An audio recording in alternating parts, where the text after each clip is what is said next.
And good morning. It's noon. It's time for our Lunch and Learn.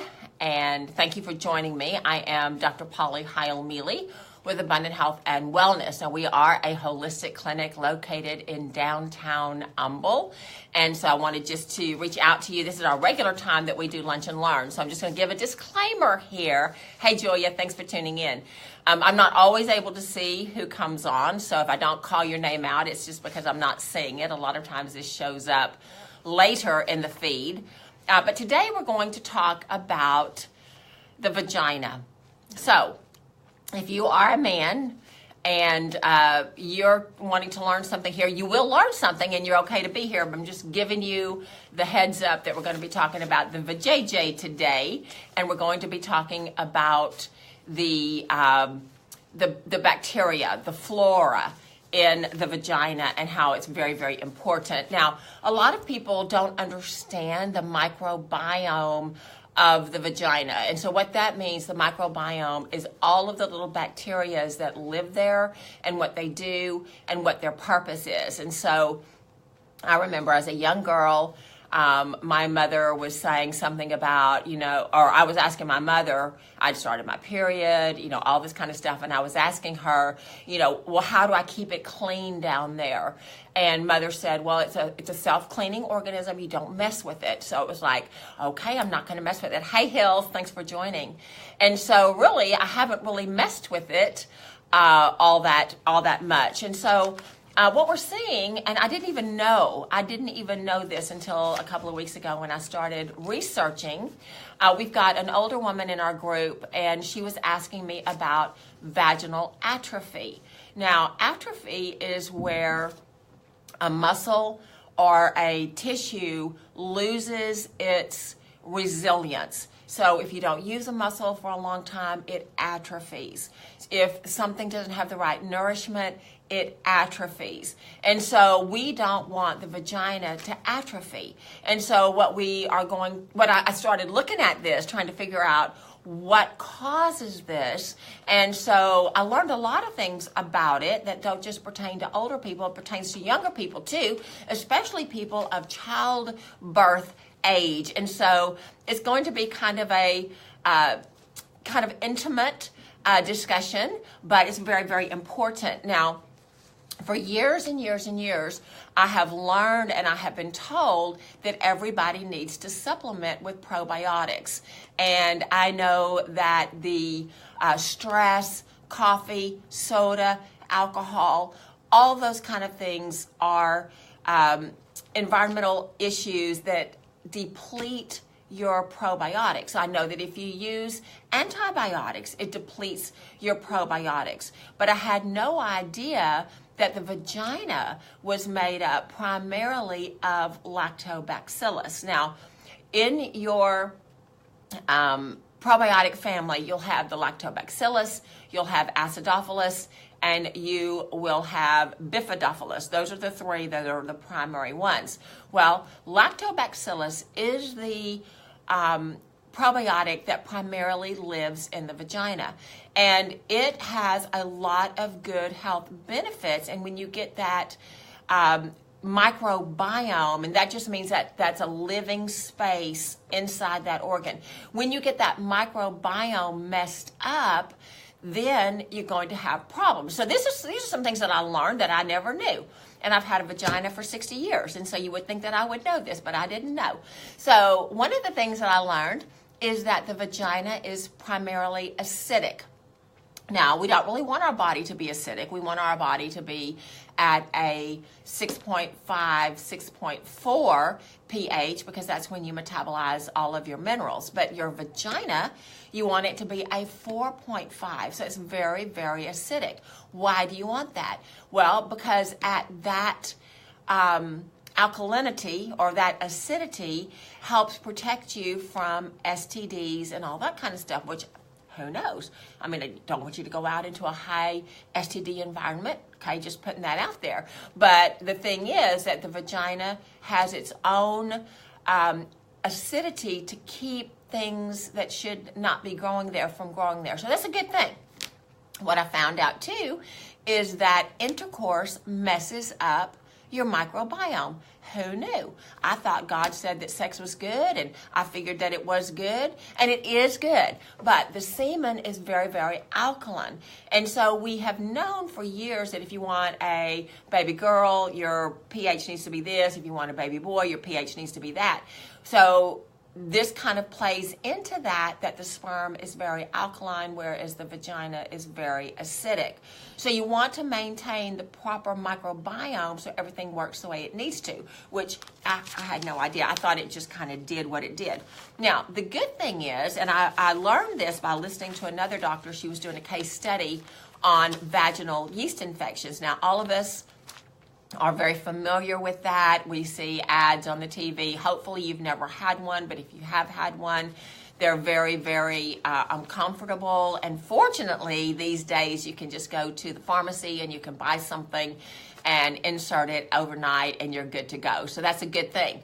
However, we do know that back in the day when I was young, that you had to go to the doctor, you had to get antibiotics, and then you had to get something else for the yeast infection. And so just want to bring that up because that's mainly the first sign that you have is that you've got a yeast infection. Sometimes they call it thrush, depending on where you are in the world. Sometimes they call it vaginal candidiasis.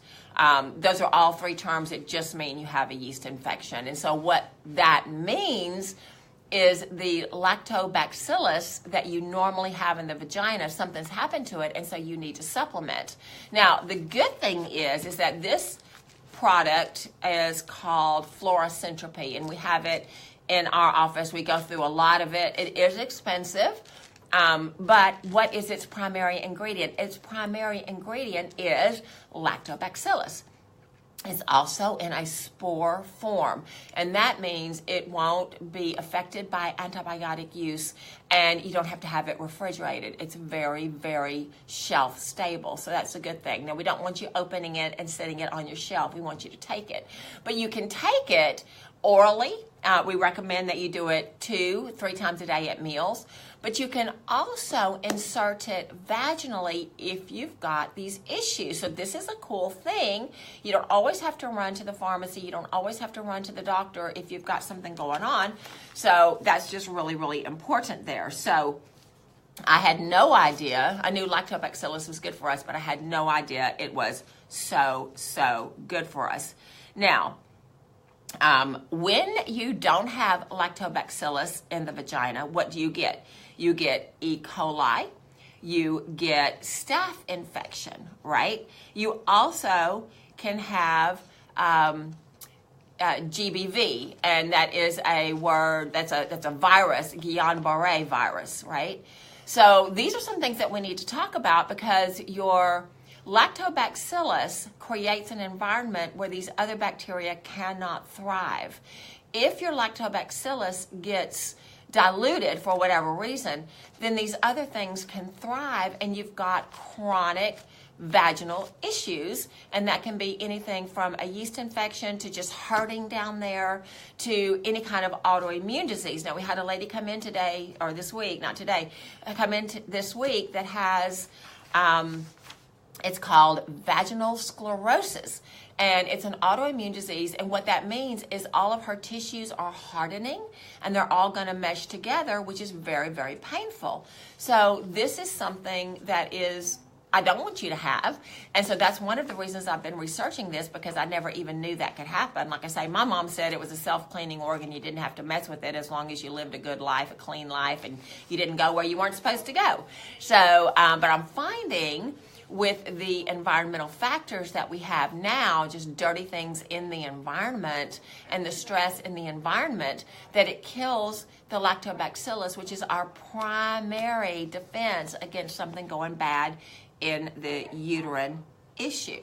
So, I want to talk about E. coli. Now, you might not know that everybody has E. coli in their body. Now, it's in the large intestine. That's where it lives. So we always hear about E. coli infections when we have produce, usually salad, produce, vegetables, and that kind of thing that have been contaminated with E. coli out in the field.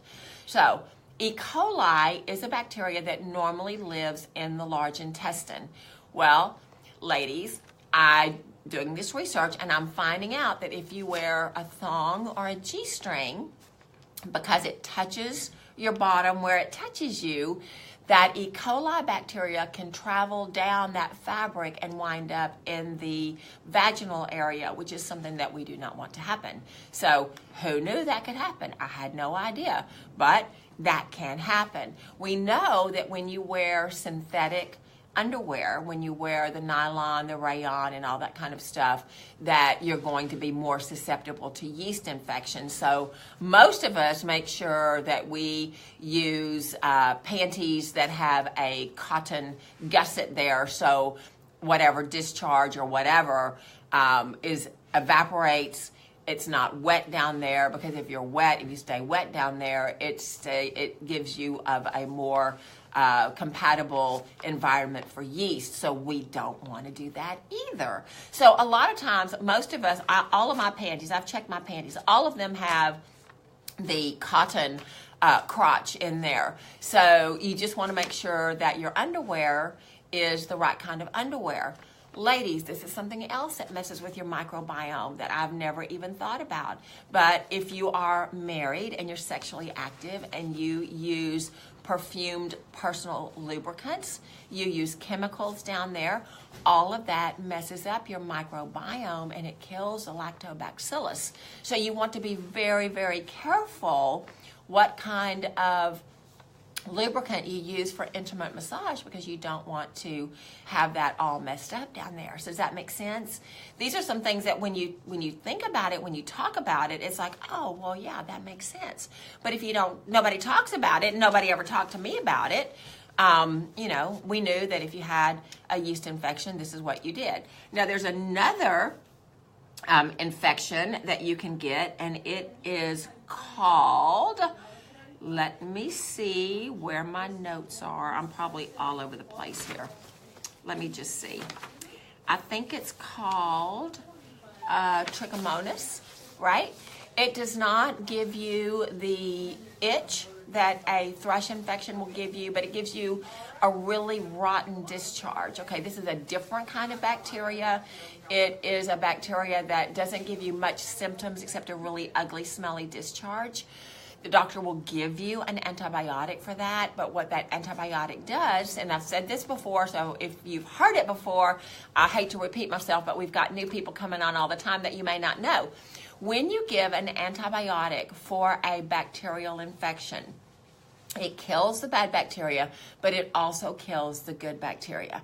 So it's like putting Clorox in your aquarium to kill the algae. It will kill the algae, but it kills all the fish too. So that's counterproductive for what we want. So when we're trying to clear up a bacteria or an antifungal, we don't want to get rid of the good bacteria as well, because it is that good bacteria that keeps everything else at bay. And so this is something that we want to pay attention to when we go to the doctor, because there's something not quite right down there. So there are things that you can do at home to make sure that this is something that you don't have to deal with. So I just want to give you a little bit of anatomy, because a lot of us, I don't know if you kind of stand with your foot on the tub and you take a mirror and you kind of inspect down there or not. That's pretty much the only way that you're going to be able to see that. Just want to give you some information about how the vagina is made. So the vaginal canal consists of layers of stratified squamous epithelium covered by mucus. It is a high nutrient-rich environment supporting the development of a unique microbiome. This eubiotic microbiome is marked by relative simplicity compared to other econiches. And what that means compared to other microbiomes in the body, it's pretty simple, because overall all it is lactobacillus. So that's one of the things that we need to know. So lactobacillus colonizes, and I did not know this, in the nose, the mouth, the throat, the large intestines, the skin, the urethra, and the vagina, right? So that's really, really important to know that. Lactobacilli have been shown to be the key constituents of healthy vaginal flora. So if you are taking a probiotic, which all of us should be taking a probiotic, you want to have one that's in the spore form, and you want to make sure that you're taking enough to counteract the stress in your life, because if you don't have this lactobacillus in there, you're not going to have healthy tissue. If you don't have healthy tissue, then you can get sexually transmitted diseases. You can get the HPV, human papilloma virus, and you can also set yourself up for a cancerous environment. So we don't want to do that. The lactobacillus produce something called lactic acid that lowers the pH of the vagina, and it renders the vagina a hostile environment for many pathogens. So that's a very, very good thing. We need to know that when we have babies, and of course it's too late for me because I've already done that. When you have the babies, when the babies are born vaginally, the neonates, these are the infants, are exposed to a diversity of microbes during birth, acquiring their initial microbiota by contact with the mother's vaginal and fecal microbes. We don't like to think about that, but they're all there in that general area. So these microbes, I mean, this is the way God intended babies to be born. And so when they get this initial inoculation of these microbiomes, it sets themselves up to be very, very healthy. Now, studies have shown that babies, a C-section birth disturbs the microbiota alpha diversity of the infant's gut. This decreased the natural development of their immune cells, and these children tended to be more, they tended to have a higher incidence of obesity, and they tended to have a higher incidence of type 1 juvenile diabetes. So who knew this? I mean, who knew this? God is so, so smart.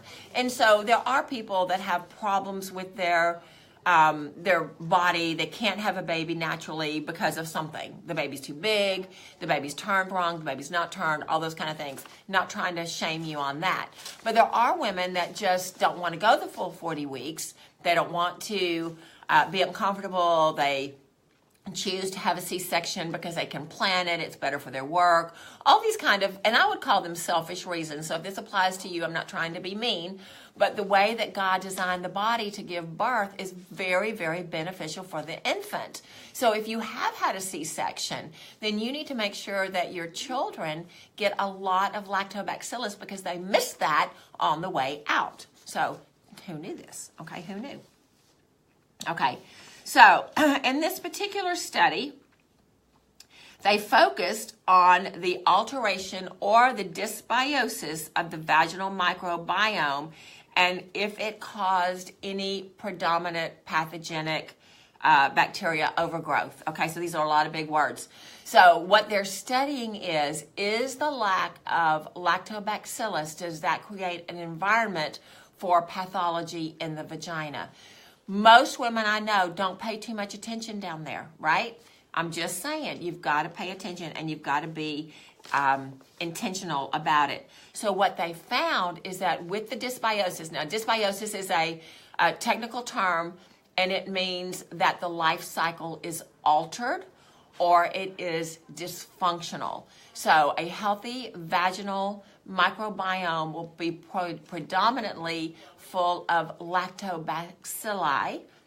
If you don't have the probiotic lactobacillus in there, then you're going to have other pathogens because it's just a opportunistic thing there. So we just want to make sure. So what they're seeing is that when you don't have the lactobacillus, what you have is a lot of viral components in the vagina. So just going to put it out there, right? If you have viruses down there and you engage in oral sex, what's going to happen? You're going to pass on that viral microbiome to your partner. So not making a value judgment here. I'm just giving you information. I know that they have said when Michael Douglas had that throat cancer that they did say that it was because he engaged in oral sex. I didn't know if that was true. Didn't know if that was just fake news, who knows? But this is a research paper that I'm looking at, and it does say that if your lactobacillus is not there in sufficient quantities to keep this viral load down, then this is something that can be passed on to your partner. So we don't want to do that, right? So, let's see, okay, so this is something I did not know. But when you younger women, I know we've got a lot of younger women watching us, when you younger women are having your cycle, right, the menstruation cycle messes up the microbiome. Now, doctors will tell you not to have intercourse when you're on your cycle. Some people don't care. Some people say it doesn't matter, whatever. I'm not going to make a value judgment here. I'm just saying that because the microbiome is altered during menstruation, that when you do have intercourse during that time, you further are exposing yourself to other things that you don't want to be exposed to. So I'm just going to put it out there and let that just hang where it needs to. The good thing is that the microbiome, if it's healthy, remember I said that your menstruation irritates it, and also intercourse irritates the microbiome, right? The body is able to recover. So there's not something that you have to do. Sex is still a good thing. Having your period is still a good thing. But your body has to recover. So just throwing it out there, you don't have to do anything. As long as you're supplementing with really good lactobacillus, your body's going to do what it needs to do. So that is a neat thing. It's really an encouraging thing. So, okay, let me see what else I wanted to tell you. Okay, so this is something interesting. When you've got the lactobacillus in there in the right kind of quantity, your vagina produces a lot of hydrogen peroxide. Who knew? What is hydrogen peroxide good for? It's good for infections. It is a good thing that boils out bacteria. We know we put that on a boo-boo, a cut, or whatever, and it takes care of infection. Well, the lactobacillus produces the lactic acid, and that lactic acid produces the hydrogen peroxide, and that hydrogen peroxide, and my mom was right, it's a self-cleaning organ because it produces its own hydrogen peroxide. So who knew that? So that's a cool thing. So that's important to know. Let's see. Okay, so we want to talk about biofilm. I don't know if you know what a biofilm. A biofilm, think of it as a mucus lining. Okay, so you have a biofilm from the mouth all the way through the anus, right? That's your GI tract. You have a biofilm in your small intestine, which of course is on that pathway. When that biofilm is disrupted, that's where we get passive leaky gut syndrome, okay? So we don't want to have that biofilm messed up. When we've got diverticulitis, when we've got diverticulosis, that biofilm has pockets and it gets messed up. So you don't want to do that. So the lactobacillus keeps your biofilm the way it needs to be, so the infectious organisms are not able to penetrate, right? And so you're going to have a healthy vajayjay, and that's what we all want. No matter if you're 20, newly sexually active, or if you are an older woman like me who still wants to be sexually active, you don't want to have any of these other issues that are bothering you. And so when you've got this recurrent vaginal infection, when you've got this pain down there, when you've got this ugly smell down there, where you've got all this discharge or whatever the symptom might be, if you just do lactobacillus, your body probably can put everything right. So that's kind of a cool thing. For you ladies that are infected with HPV, we do have a substance here in the clinic that it is actually patented by the FDA that will cure an HPV infection in 3 days. So I just want to throw that out there. So I don't want to I don't want you to kind of comment on an open forum, but you can always call the clinic and whatnot, and we can help you with that. So that's something that If the microbiome is in place, you probably won't get that. But if the microbiome is not in place, we certainly can help rectify that without getting the Gardasil vaccine, which is very, very detrimental to your health. So, I don't know that there's anything else that I can tell you in the few minutes that we have left. I'm pretty sure you guys are kind of rolling your eyes and saying, who knew? And what do I do with all of this information? Well, what you do with it is you can do your own research. You can, let me know if I can help you. Okay, we've got a comment. This is gross. I'm sorry. There was a time, and maybe when doctors said to place real yogurt there due to the lactobacillus. Yes, that's true. However, yes, you're right. Most of the yogurt, you want to do an organic, non-flavored yogurt. It is messy. I would prefer, these are capsules. They will dissolve in the vagina just like they dissolve in the stomach. This particular 2 capsules will have 50 million colonizing units, right? So, yes, Nisi, I got that. Yeah, you're not saying my conversation is gross. It is gross. I mean, if some of the men are watching, they're going to go, ooh, don't want to know this. And that's okay because you don't have a vagina. That's okay. So if I had that problem, I do these orally. And now I'm going to make sure that I always do them orally because I had no idea of the effect that it has on all of the different membranes. But 2 of these, right, 2 of these will give you 50 million colonizing units. They will recolonize all of those microfilms, those biofilms that you need. So this is a good discussion. It's kind of an icky discussion, but if I don't talk to you about it, you don't know. And so I'm really hoping that some of you will shoot me a private email saying, oh, Dr. Polly, thank you so much because I had this going on and I had no idea who I could tell it to. I had no idea that it was normal, not normal. And that's because nobody talks about it. So we're talking about it. I want to open up the conversation.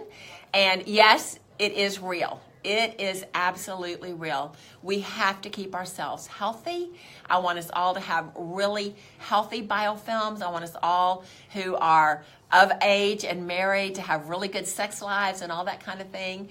And so we're just going to leave that here. I'm going to wish you a great weekend. Remember, Dr. Deb is coming next week. She's going to be here on Thursday and Friday. And she is our go-to expert for essential oils. So if you want to have some evaluations with Dr. Deb, and she's going to be here all day Thursday and all day Friday. So all of our appointments, she will be with us there. So, and she will be able to help you with what will work for the essential oils and whatever your body is needing. So just going to throw that out there. I don't think we just have just a few openings. She says we're almost full. So you better call and get that in if you want to come in, okay? Love you guys. It's Friday. Have a great vacation. Be kind to your vagina and take your lactobacillus. Take care. Bye-bye.